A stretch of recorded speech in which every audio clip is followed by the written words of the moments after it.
Hello and welcome back to the Miguel Smith Writing Channel. I am your host, Miguel Smith. Thanks for stopping by to watch the video on the Angels. This week I want to focus my attention on Pepper Redflower. Out of all the Catherian Sword World characters, he is the oldest. Well, out of the ones I didn't fold in from other lore. Some of those characters predate Pepper by a few years. Anyhow, that aside, let's have a look at some of the inspirations of the erudite wolf. So, we have to go back a bit to Gremlins 2 and the smart little guy enhanced with brainy genes for lack of a better description.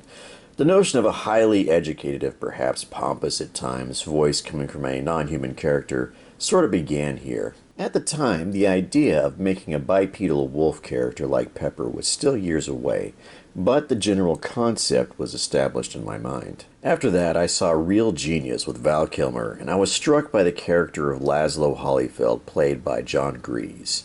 Laszlo was a reclusive figure hiding in the shadows of his university, with a genius mind that eclipsed that of every other genius on campus. The first piece of the puzzle was set then. A movie I had seen some years prior gained a new understanding when I saw it again in the mid-90s. That movie was Young Sherlock Holmes. Again, a portrayal of the legendary detective, this time by Nicholas Rowe, became a pivot point in the creation of a new character. This iteration was something of an outcast in his school and became even more of one as the film went on. Another piece of the puzzle. Still another film that I saw about the same time was Brazil, starring Jonathan Pryce as Sam.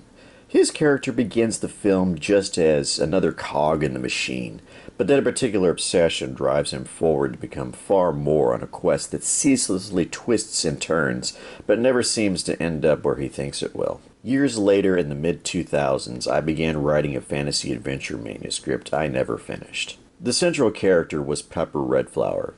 Every family has that one kid who is in his element, reading everything that he can get his hands on. Pepper is that kid. Every other wanderer branched off of him thereafter. I call his species wanderers because at the time I was writing the outline for the manuscript, the song The Wanderer by Dion started playing. Funny how things come about. Thanks for stopping by and learning a bit about the influences of Pepper Redflower.